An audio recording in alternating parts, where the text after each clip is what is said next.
Todos deberíamos en algún momento de nuestra existencia cuestionar nuestra propia vida.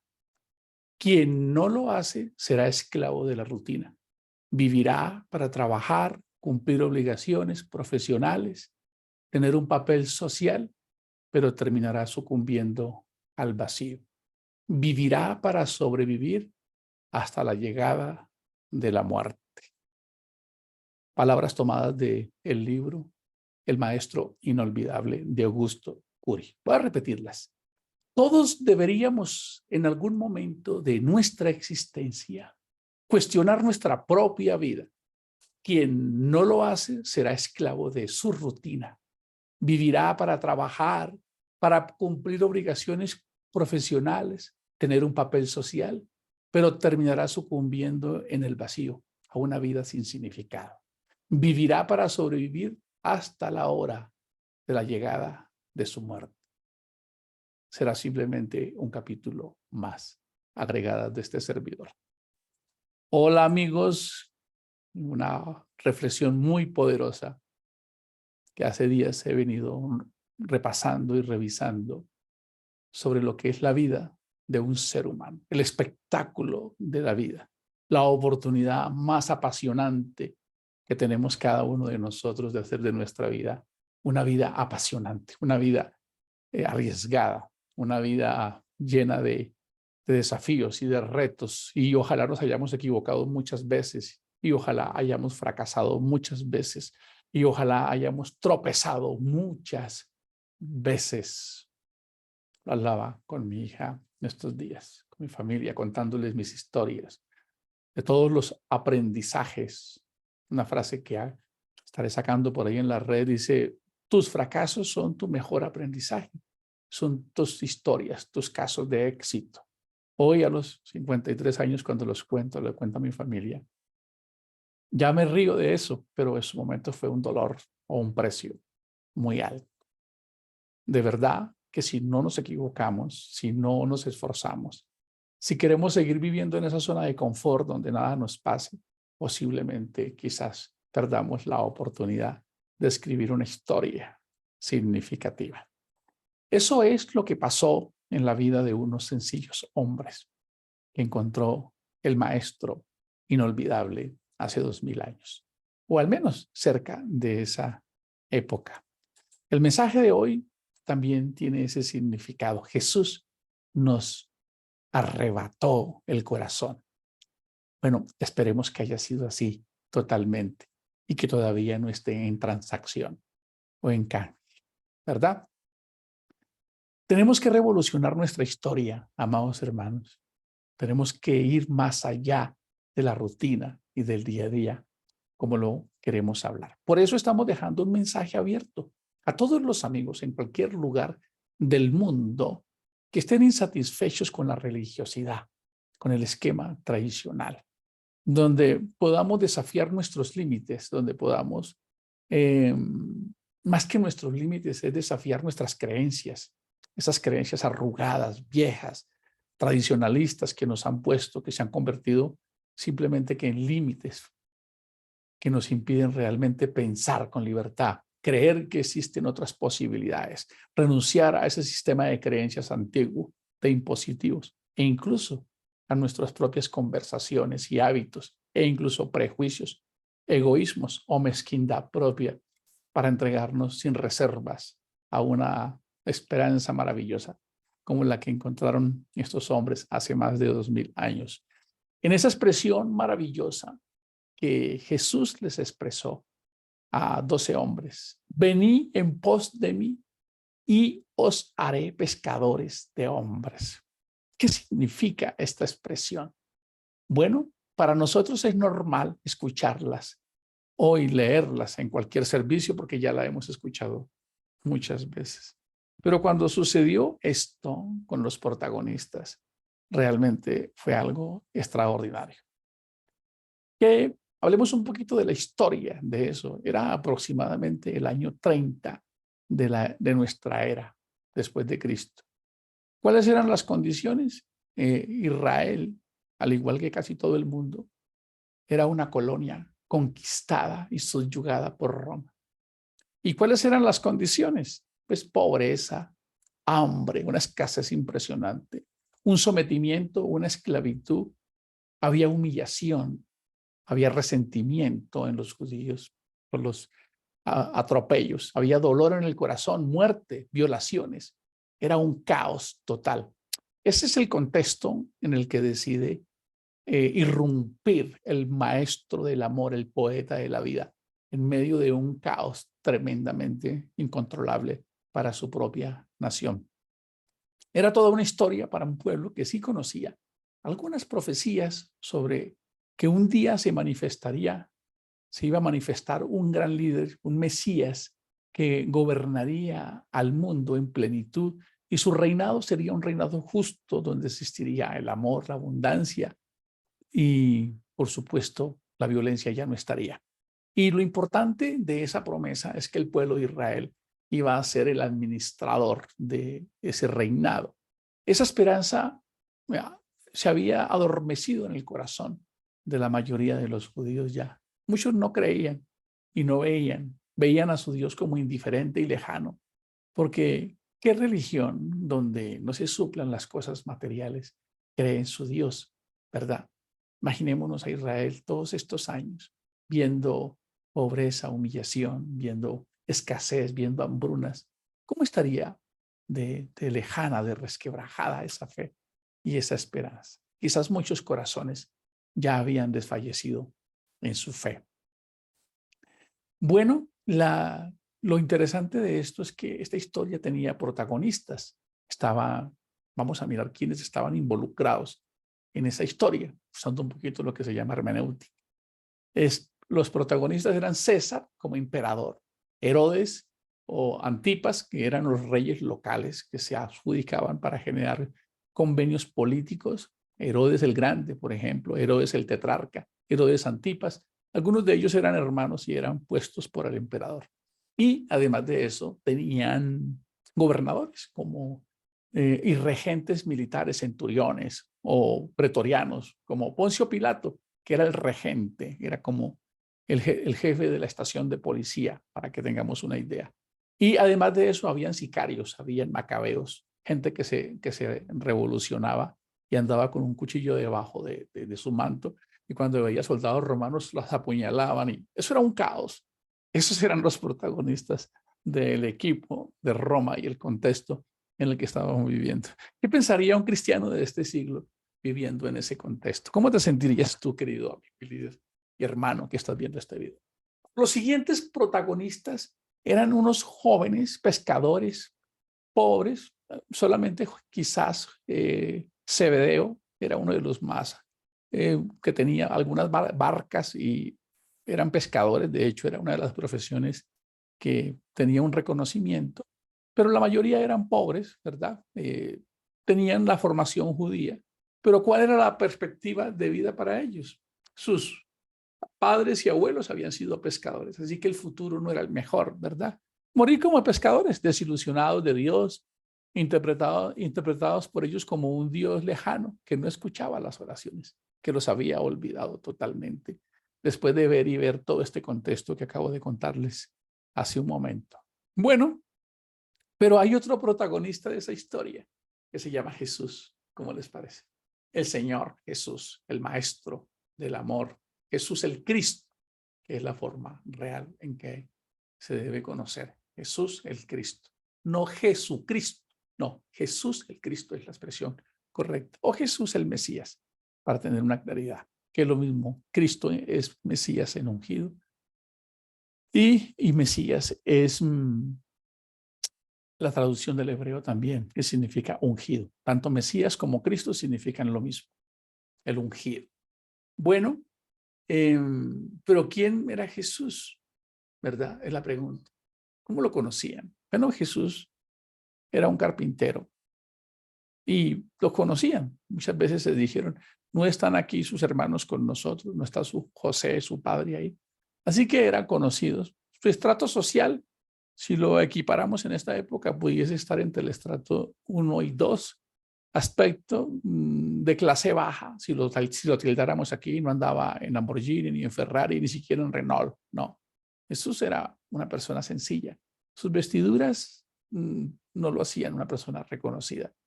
En resumen, Jesús no era no era de una gran reputación y mucho menos muy conocido por ser alguien que hubiese hecho algún hecho apoteósico. No era el presidente ni el director de nada, no tenía secretarias ni escoltas.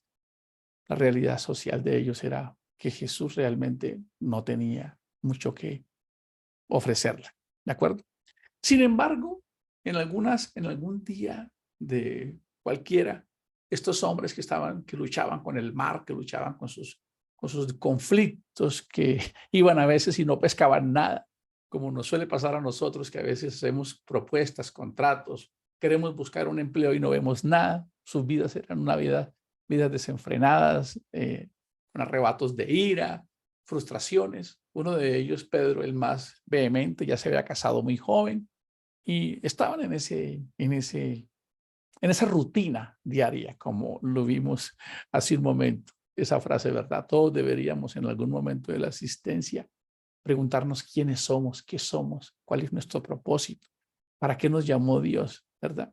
¿Por qué? Porque si no vamos a ser esclavos de esa rutina y nos vamos a meter en una religiosidad de medio cumplir y como subsistir, tomemos un poquitico de palabra de Dios para sentirnos bien, pero vamos viviendo ahí que igual algún día de esto nos vamos a morir y ya nos iremos para el cielo. Bueno, la vida de estos jóvenes era muy similar, solo que no tenían la libertad que tiene el cristianismo en esta época. Su vida era realmente una vida llena de desesperanza. No había mucho que ambicionar, frustración, resentimiento y resignación. Pero en un día, en esas tareas que ellos hacían, vieron caminar por ahí a alguien. De lejos lo vieron caminar por la playa, pero veían algo extraño en esta persona porque lo veían tranquilo, caminar con seguridad. Y en un momento que se encontraron frente a frente, que cruzaron sus miradas, un momento como de tensión, imaginémonos ese cuadro. ¿Quién será este señor, verdad? De pronto se queda mirándolos y les dice una frase absurda, más cuando ellos eran pescadores, ¿verdad? Y Jesús les dice, vengan en pos de mí y yo los haré pescadores de hombres. ¡Wow! Tremenda frase que a nosotros nos parece normal hoy. Pero ¿qué pasaría en las mentes de estos jóvenes cuando los llamó Jesús?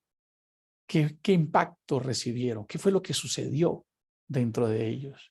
¿Qué fue lo que hizo que Jesús les robara el corazón con esa totalidad?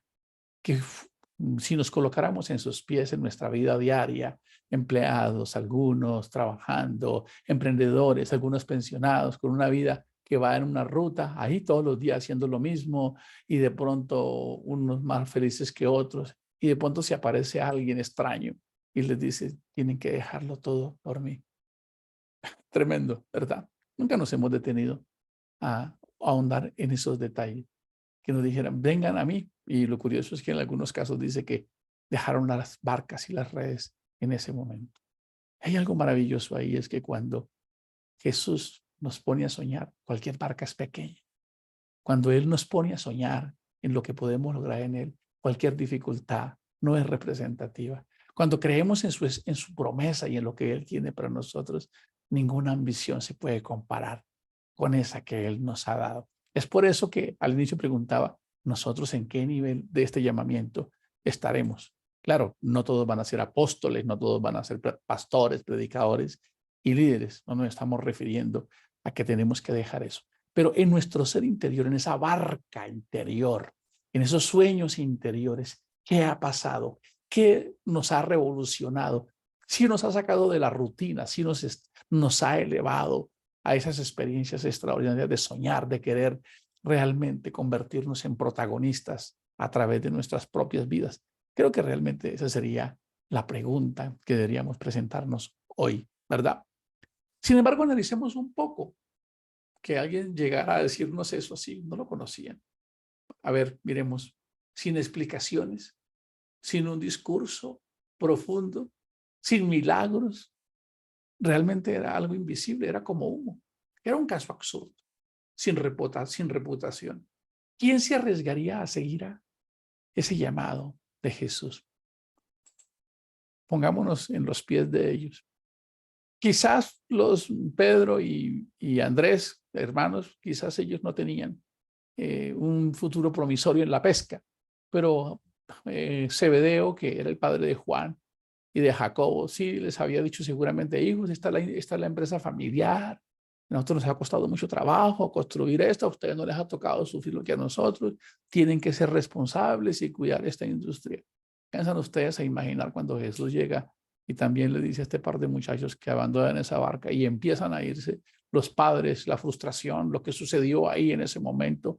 Pedro, ¿cómo enfrentaría Pedro? Todos ellos, ¿cómo enfrentarían ese encuentro con alguien que les había arrebatado el corazón, que les había hecho una propuesta que era impensable, que iba más allá de los significados profundos de la vida, es decir, de una vida trascendente, de algo incomprensible, que a veces nosotros quizás todavía no hemos logrado saborear o palpar, o que todavía nos haya conquistado para entender, como lo dice Pedro, que Dios nos haya involucrado en administradores de las cosas celestiales, de algo que es capaz de llegar y trastornar la vida de cualquier persona sin importar su condición social, moral, como ya lo hemos visto: ladrones, estafadores, prostitutas, asesinos, todas palabras que, perdónenme, suenan un poco grotescas, pero esa era la realidad de todos aquellos con los que Jesús se encontraba en el día a día, incluyendo al mismo apóstol Pablo, que era cómplice de homicidio y que muchas veces también estuvo a borde de quitarle las vidas a muchos de ellos. ¿Qué pasó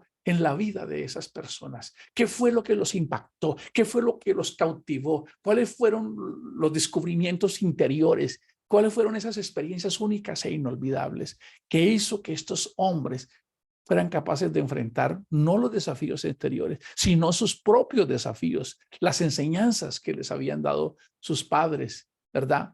Renunciar a las tradiciones que traían, a las creencias, a la familia, al trabajo. Imaginémonos la esposa de Pedro o los familiares cercanos: pero ¿y de qué vamos a vivir, papito? Si los niños, los zapatos para el colegio y la renta, y además, ¿qué va a pasar? Y nosotros, y todas estas cosas que nosotros desconocemos y que realmente en el día a día a veces nos absorben y hace que nuestra vida se vuelva una vida quizás un poco llena de rutinas y de pasividad.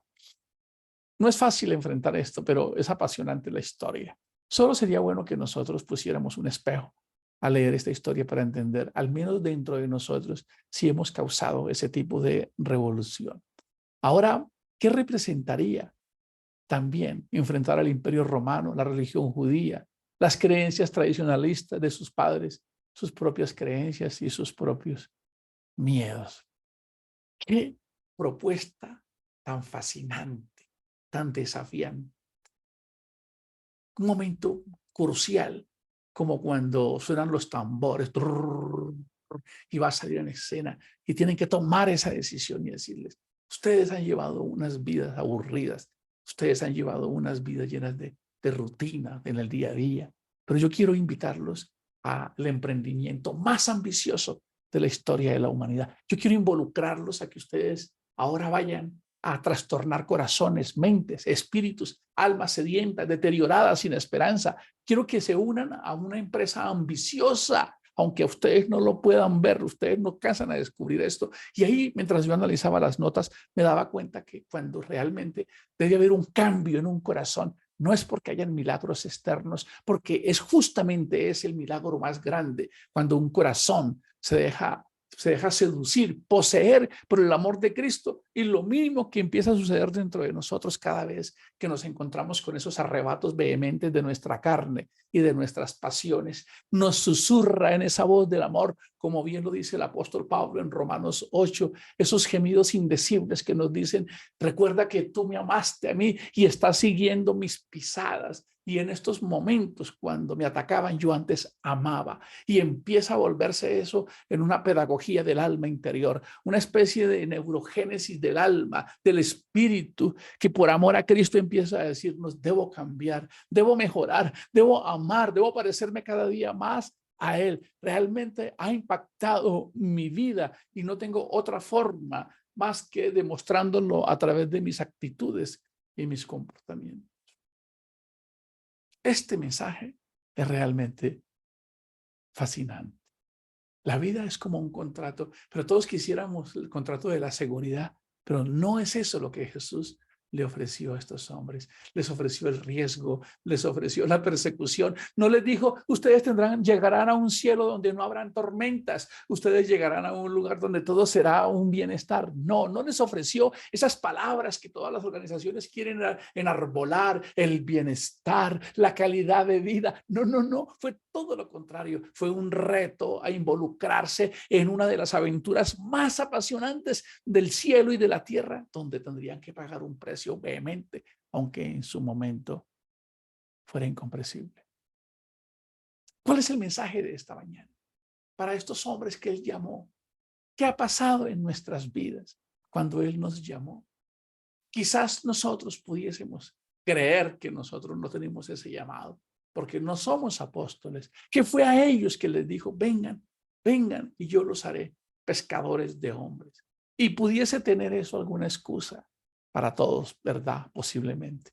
Pero, ¿qué tal si al menos nos hacemos cazadores de actitudes y comportamientos? Si no somos tan vehementes para ser evangelistas o predicadores o involucrarnos en una tarea de también querer que sería lastimosamente una pérdida y una oportunidad desaprovechada, tirada, no sé cómo llamarlo, al cesto de la basura, sabiendo que está al alcance de todos la posibilidad de llevarle a alguien que tiene el virus, el cáncer, el tumor del pecado, que tiene la enfermedad del vacío del corazón, la tristeza, la angustia, de la incapacidad de autogobernarse, llenos de ira, sabiendo que somos poseedores de esas verdades inescrutables y que aunque nosotros quizás no hayamos llegado al 100%, ya hay una luz en nosotros que nos dice, ya puedes tomar, ya puedes decidir, ya no eres el mismo irreverente, arrebatado que contestas en todo momento, ya te has venido dando cuenta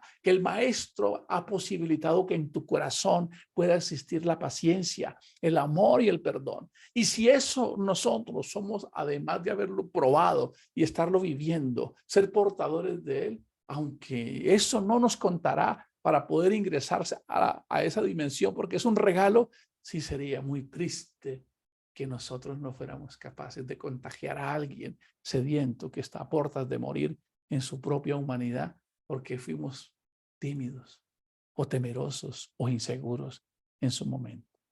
Este mensaje todavía sigue siendo un mensaje vigente, muy contundente. ¿Qué nos podría ofrecer a todos los que están viendo este video?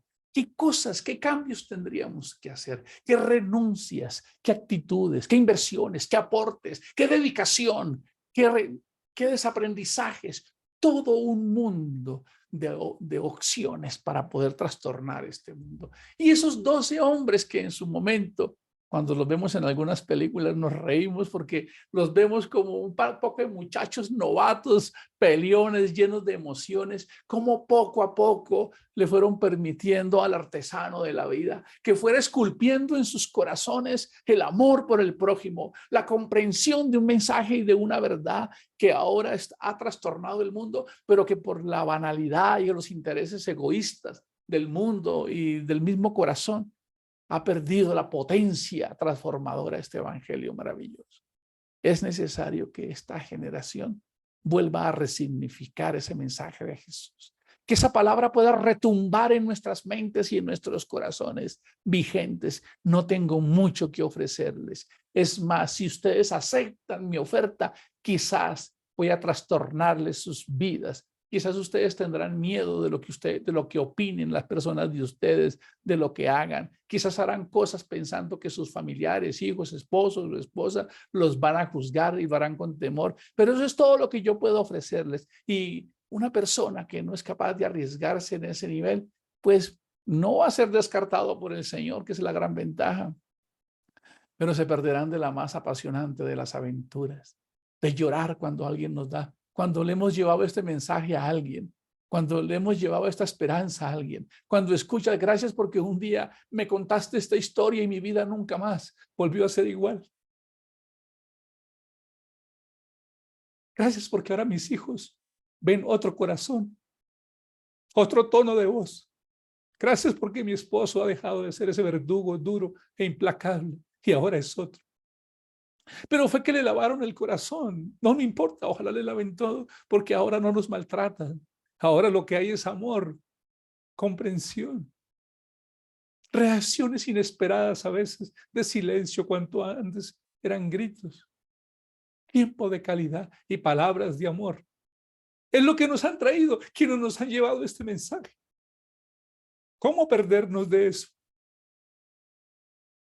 ¿Cómo hacernos mezquinos de poder llevar esto hoy a familias y a hogares y a empresarios que pudiesen estar teniendo éxito en algunas áreas, pero cuando apagan la luz en sus cuartos y ponen en sus cabezas, en sus almohadas, se encuentran con sus miserias, tristezas, desilusiones y angustia? ¿Cómo no aceptar ese mensaje que sigue vigente hoy de ser pescadores de hombres? Es una invitación para salir de la rutina. Si tu vida es aburrida, si tu vida está en una rutina, este es el más ambicioso de los llamados para vivir una aventura apasionante que tendrá réditos en la eternidad. Aún está vigente. Vengan, vengan, vengan en pos de mí y yo los haré reparadores de corazones, conquistadores de hombres. Gracias, Jesús, porque este mensaje sigue vigente. Gracias, Señor. Amén.